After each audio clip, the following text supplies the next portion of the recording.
नमस्कार दोस्तों, मैं पंकज सर स्वागत करता हूं आप सबका आपके अपने YouTube चैनल नव अकेडमी पर। बच्चों, कल किसी कारणवश मैं वीडियो नहीं ले आ पाया, लेकिन आज ले आया हूं दो वीडियोस।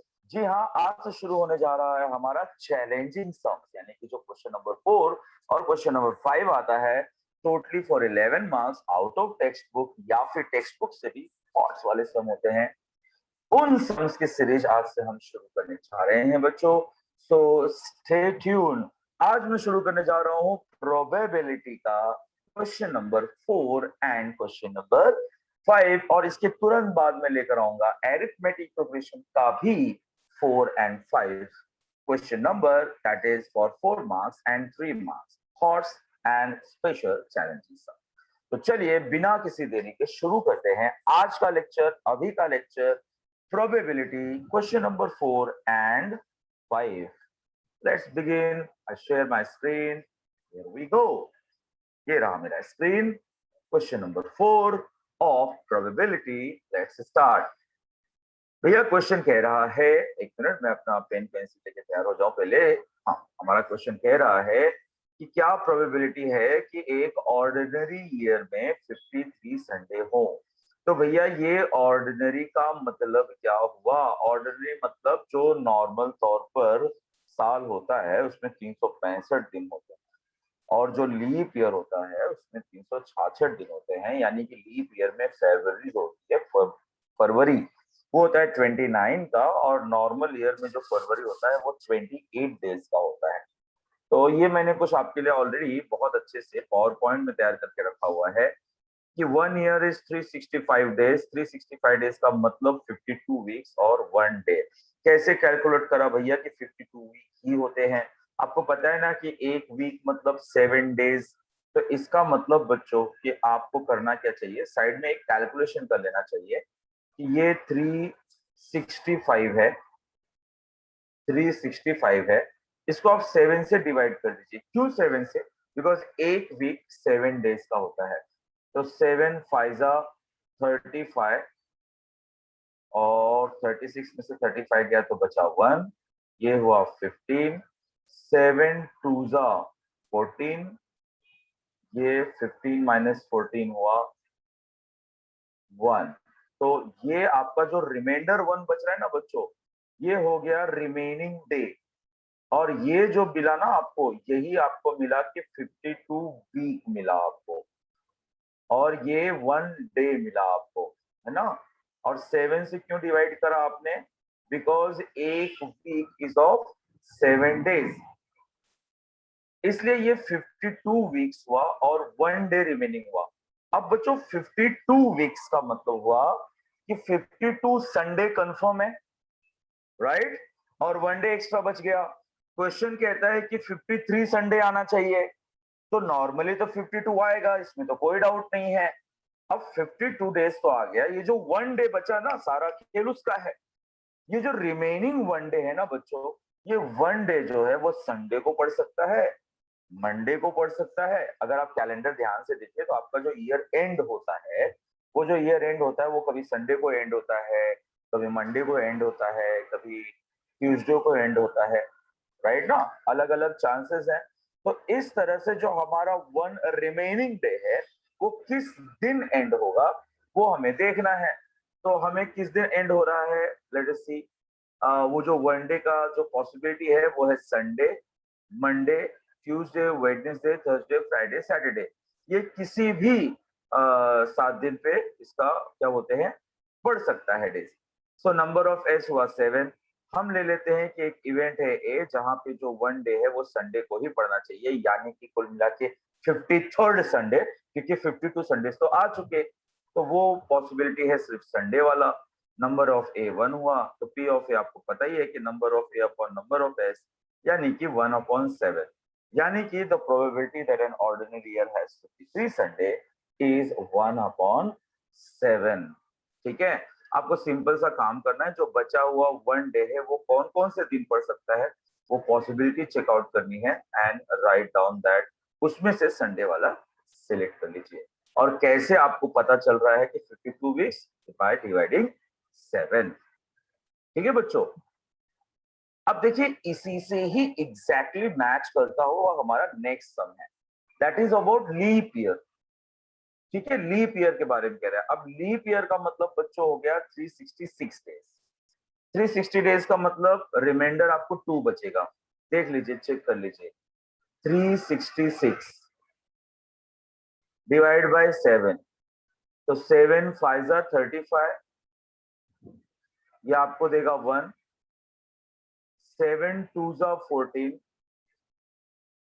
ये आपको रिमाइंडर देगा 2।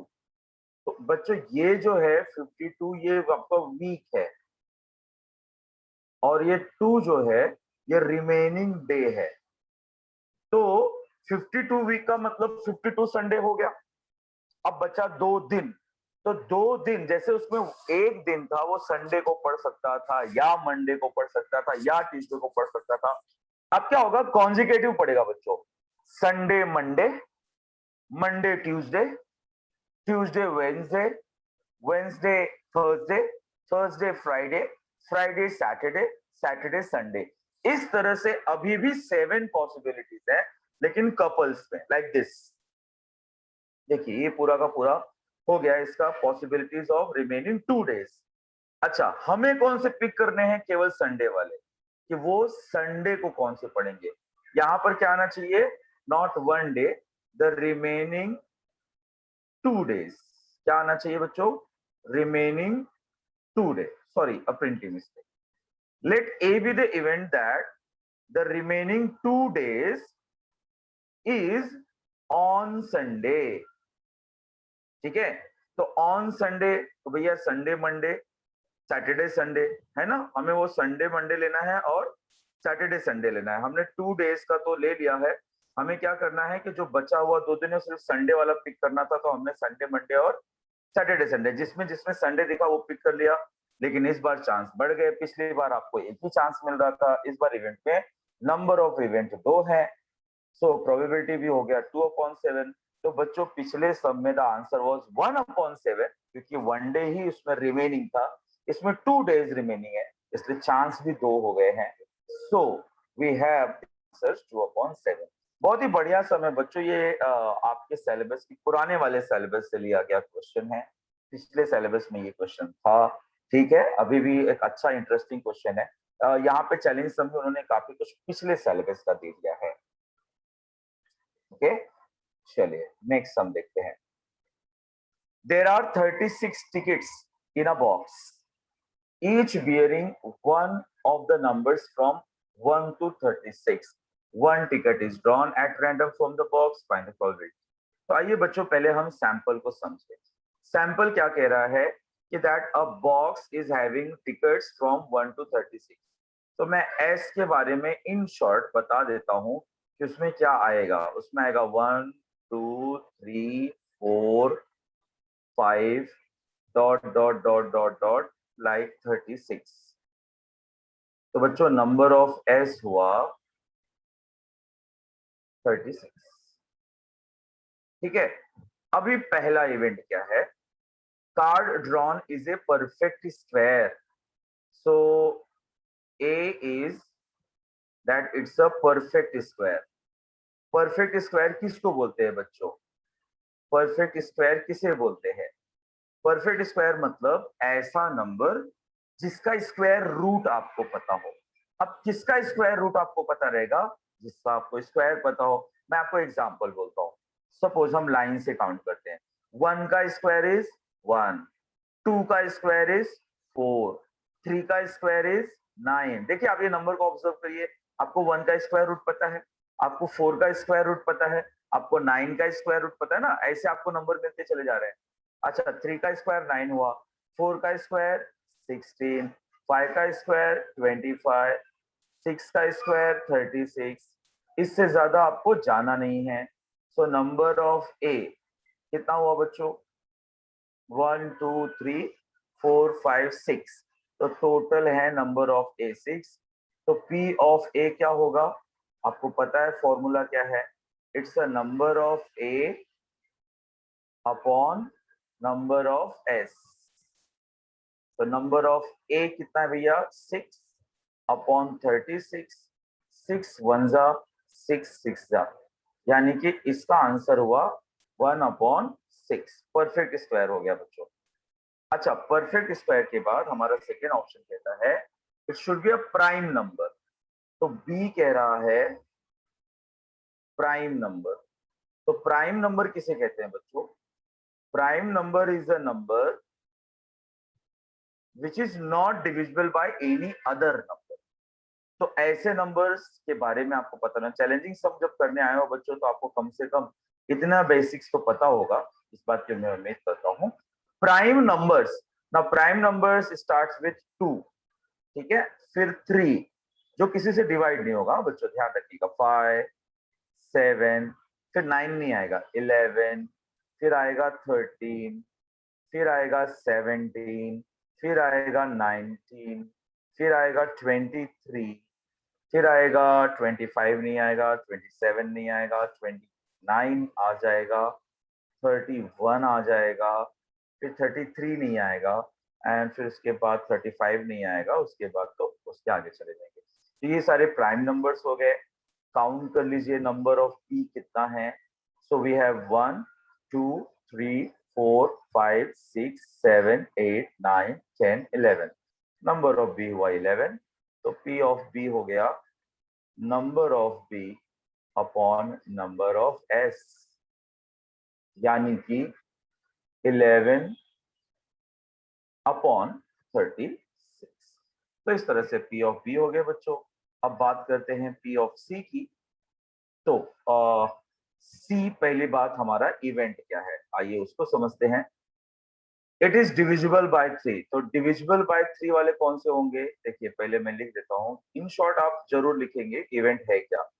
Divisible by 3। डिविजिबल बाय 3 में क्या आएगा बच्चों? 3 का टेबल ही आप समझ लीजिए ना। 3 1 3, 3 2 6, 3 3 9, 3 4 12, 3 5 15, 3 6 18, okay, 3 7 21, 3 8 24, 3 9 27, 3 10 30, और उसके बाद आप ले लीजिए 33, एंड उसके बाद ले लिया आपने 36। तो ये सारे नंबर्स हो गए जो 3 से डिविजिबल हैं। तो ये हो गया नंबर ऑफ सी भैया, 10 और 2 12। पी ऑफ सी ये हुआ number of C upon number of S, यानी कि 12 अपॉन 36। ये कैंसल आउट हो रहा है बच्चों, 12 1 12 3 सो आंसर इज 1/3। तो इस तरह से आपने तीनों की पॉसिबिलिटीज कर ली है काउंट। चलो क्वेश्चन नंबर 5। एक पिशवी in a bag, there are 5 white balls and remaining are blue. कितना ब्लू है? Not given. If the probability, बहुत ध्यान से देखना बच्चों, क्वेश्चन नंबर 5 में जो सम से बड़े इंटरेस्टिंग है और सबका पैटर्न लगभग एक जैसा है। If the probability of getting a blue ball is twice then the probability of getting white ball, then find the probability of getting blue ball। Last में blue ball है। अच्छा ध्यान से पढ़िए, ब्लू बॉल का प्रोबेबिलिटी व्हाइट बॉल के probability से double है। तो हम कंसीडर ऐसे करेंगे बच्चों, इसको थोड़ा करने का तरीका अलग होगा। Let probability, let probability of getting white ball. हाँ ध्यान दीजिएगा, पहले मैं व्हाइट बॉल ले रहा हूं। व्हाइट बॉल उसको मैं कह दूंगा प्रोबेबिलिटी ऑफ W, ठीक है। व्हाइट बॉल उसको मैं ले लेता हूं बच्चों कि एक आंसर है X। सिमिलरली बच्चों probability of getting a what, blue ball, तो मैं यहां पे लिखूंगा ब्लू बॉल। तो P ऑफ B लिखूंगा मैं फॉर दैट, वो उसका डबल है, मतलब ये 2x होना चाहिए बच्चों। अब एक बात आप ध्यान रखना, बड़े अच्छे से ध्यान देना, किसी भी प्रोबेबिलिटी के सम में अगर आपका प्रोबेबिलिटी का जो चांसेस है, जैसे आप या तो व्हाइट बॉल ही निकालोगे या तो आप ब्लू बॉल, मतलब जब एक बॉल आप रैंडमली निकालोगे तो कोई एक ही कलर का बॉल निकलेगा। ऐसे इवेंट्स को जिसमें कोई एक ही चीज का चांस होता है पिकिंग एट वन, उसको कहते हैं एक्सक्लूसिव पॉसिबिलिटीज, एक्सक्लूसिव इवेंट कहते हैं।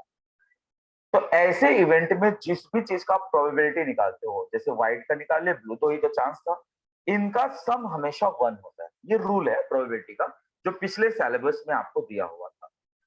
तो आप ये मान के चलना, आपके सारे सम में आपके लिए मैं एक कॉमन चीज बता देता हूँ कि जो भी प्रोबेबिलिटी आप निकाल लोगे उनका सम होगा वन। यानी कि P ऑफ W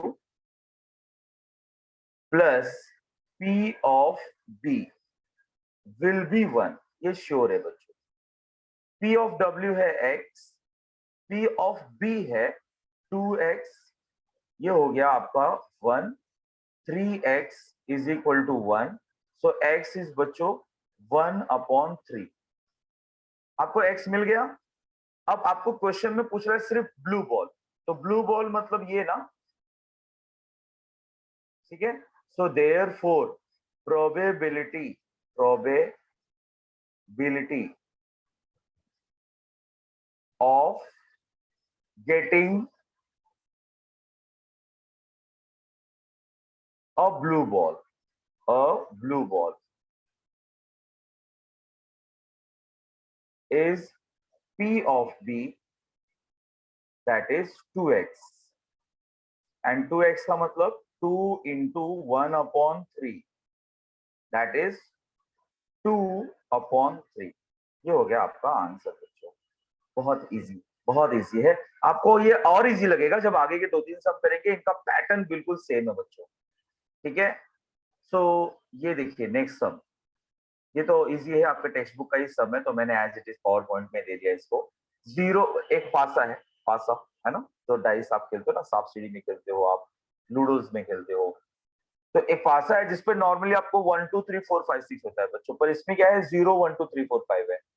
तो अगर इसको 2 बार रोल किया, है ना, 2 बार रोल किया बच्चों, तो क्या होगा, एक बार जीरो के साथ, उसमें क्या होता था आपके नॉर्मल वाले में, एक बार वन के साथ पूरा 1 to 6 लिखते थे, फिर एक बार टू के साथ पूरा 1 to 6 लिखते थे। अब क्या होगा, एक बार जीरो के साथ 0 to 5 लिखेंगे आप, फिर आप वन के साथ 0 to 5 लिखेंगे, फिर आप टू के साथ 0 to 5 लिखेंगे, थ्री के साथ 0 to 5 लिखेंगे, फोर के साथ, फिर फाइव के साथ।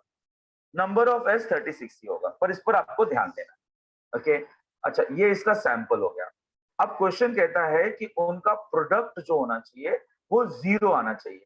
तो आप जरा ध्यान दीजिए, मैं यहाँ पर आपके लिए व्हाइट इंक लेता हूँ। प्रोडक्ट जीरो कब आएगा बच्चों, जब जीरो और जीरो मल्टीप्लाई करेंगे, जीरो और वन मल्टीप्लाई करेंगे, जीरो और टू, जीरो और थ्री, जहां भी आपको जीरो दिख रहा है, जब आप इनको मल्टीप्लाई करेंगे तो इनका प्रोडक्ट जीरो आएगा ना बच्चों। तो हमारे इवेंट का आंसर यही होना चाहिए, A is the product of the digits on the upper face zero। तो वो सारे जीरो वाले टर्म्स मैंने लिख डाले बच्चों, काउंट किया तो 11 आ गया। पॉसिबिलिटी क्या होती है, A/S, दैट इज 11/36। तो ये इजी है, टेक्स्ट बुक का सम है, प्रॉब्लम सेट में लगभग आखिरी सम है मेरे ख्याल से, तो वहां से ये सम लिया गया है। और दो फेसेस पर थोड़ा सा चैलेंजिंग इसलिए हो गया कि नॉर्मली 1 2 3 4 5 6, और जो बच्चा अब रट्टा मारने वाला होता है, जो सिर्फ ऐसे ही पढ़ के रखा होता है, वो 2 डाइस का आंसर पहले 1 to 6 वाला लिख डालेगा, गड़बड़ कर देगा बच्चों। तो आपको ध्यान रखना है कि उस पे नंबर क्या लिखे हैं, उस पे नंबर में जीरो आ रहा है, यही इसमें सबसे एक बड़ा ट्विस्ट है, और अंत में 5 आ रहा है, नॉट 6 आ रहा है। ग्रेट, आपको समझा रहेगा बच्चों। चलते हैं आगे। ये एक बड़ा अच्छा सम है। एक भरकट ले ले, म्हणजे आउट ऑफ कंट्रोल, गुम हो गया वो helicopter, is suppose to fall in a rectangular space, एक रेक्टेंगुलर स्पेस पर गिरने की उसकी संभावना है। Now shown in the figure, जैसा कि दिख रहा है फिगर में, what is the probability that the helicopter will fall in that small rectangular pond? ये रहा वो pond। अब बच्चों बड़े आराम से काम करिए।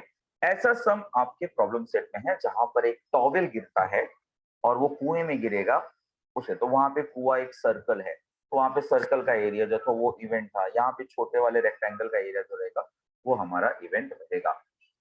तो बच्चों अगर सम को आप अच्छे से ऑब्जर्व करो तो हम एरिया ऑफ जो रेक्टेंगल निकालेंगे ना बच्चों, एरिया ऑफ रेक्टेंगल, हम जो एरिया ऑफ रेक्टेंगल निकालेंगे वो होगा हमारा सैंपल, ठीक है।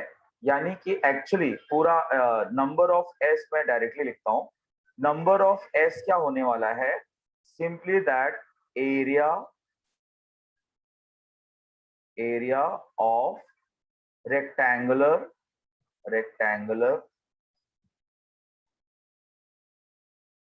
स्पेस।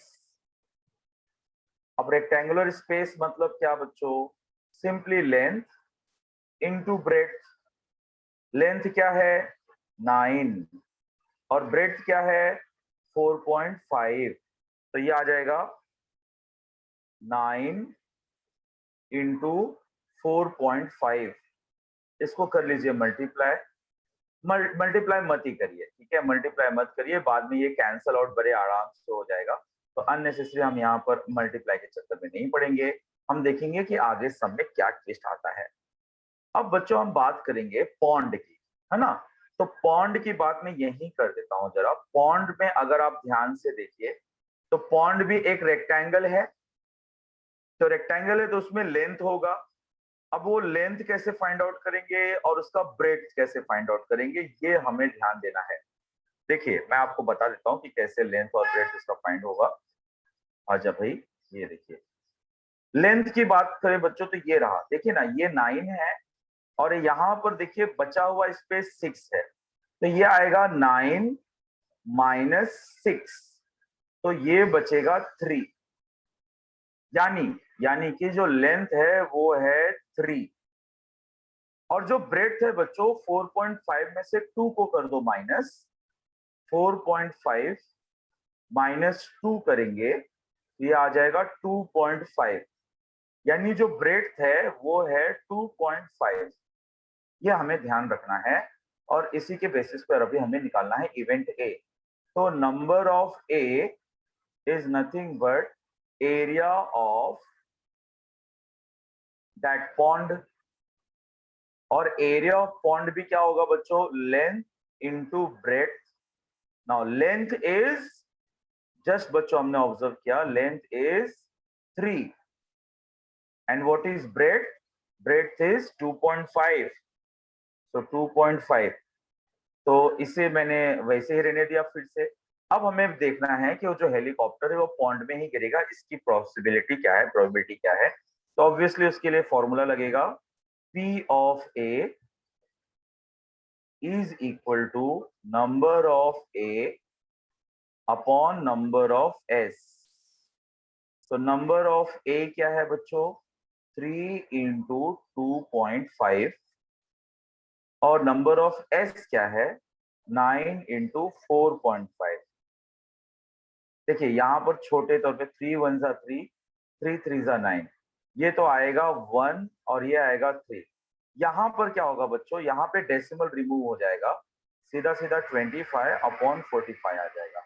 ये भी आप कैंसिल कर सकते हो, 5 5 जा 5 9 जा, यानी अंत में आंसर होगा 5 1 जा 5, 3 9 जा 27। So 3 9 are 27 is the answer. So 5 upon 27 ये इसका आंसर होने वाला है बच्चों। बहुत अच्छा सम था, आई होप आपको ये पसंद आया होगा।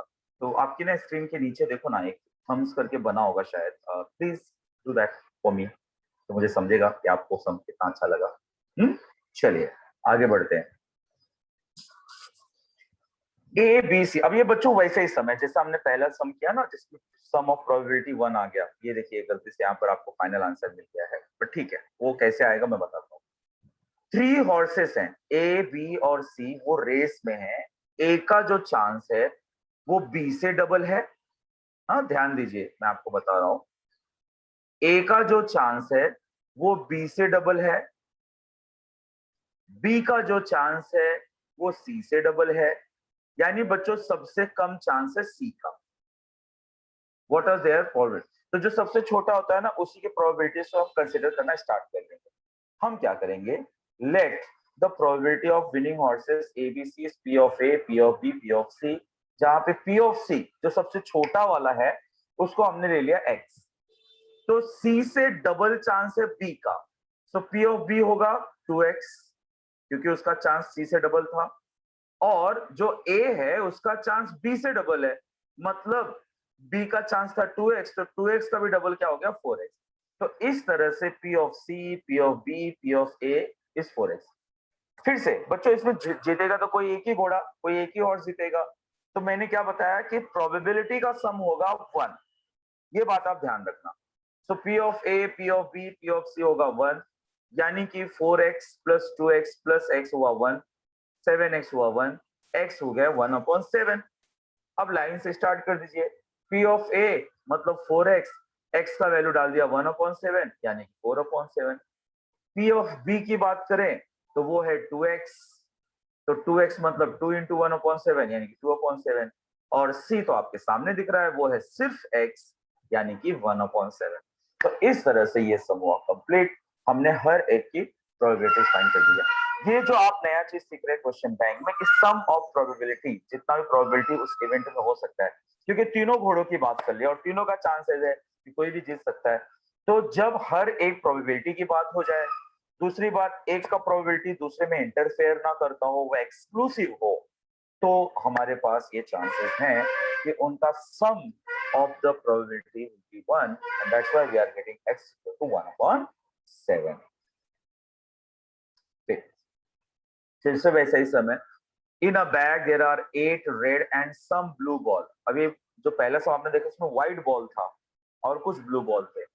One ball is selected, then the ratio of probability of red ball. अब यहाँ पे थोड़ा सा ट्विस्ट क्या है बच्चों कि रेड बॉल और ब्लू बॉल, इनके बारे में ट्वाइस थ्राइस ऐसा कुछ नहीं बोला, उनका रेशियो दिया है।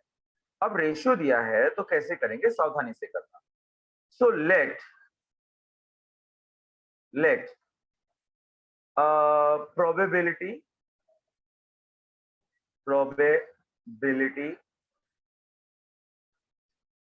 of getting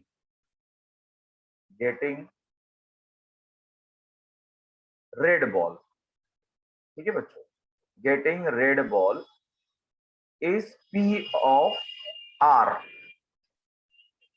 and probability of getting क्या blue ball is P of B। मैंने ऐसे लेटर ले लिया, आप A और B भी ले सकते थे।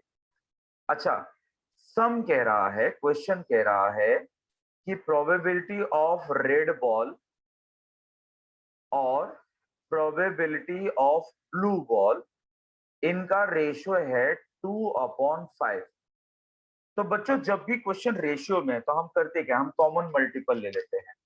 सो therefore let P of red ball be 2x and P of blue ball be 5x। अब भाई रेड या ब्लू ही चुना जाएगा, तो इनका सम क्या होगा, P of red ball plus P of blue ball will be 1। P of red ball है 2x, P of blue ball है 5x इज इक्वल टू 1। हाँ ध्यान देना, वहां पे आपको कंफ्यूजन ना हो जाए, थोड़ा सा मैं इरेज कर दूं, ये 1 है 1, ठीक है। सो ये आ जा भाई, ये आ गया 1। नाउ 5x प्लस 2x बच्चों 7x, सो x इज 1/7। यानी ये जो 8 दिया हुआ था बच्चों, इससे कुछ लेना देना है ही नहीं हमको, सीधा पॉसिबिलिटी से काम हो जाएगा। वो बोल रहा है find the probability of getting blue ball, so therefore probability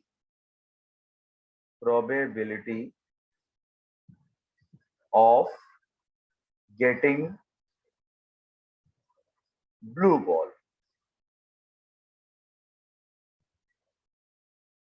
उसका प्रोबेबिलिटी है P of B। P of B बच्चों है 5x। Now 5x means 5 into 1/7, यानी कि आंसर हुआ 5/7। अगर वो रेड बॉल का भी पूछता तो उसका आंसर होता 2x, ठीक है ना। तो 2x और 5x में x का वैल्यू रख देना है, आपका आंसर आ सकता है। बच्चों एक इंटरेस्टिंग क्वेश्चन इसमें भी पूछा जा सकता है, एज अ नॉलेज के लिए आपको बता दो।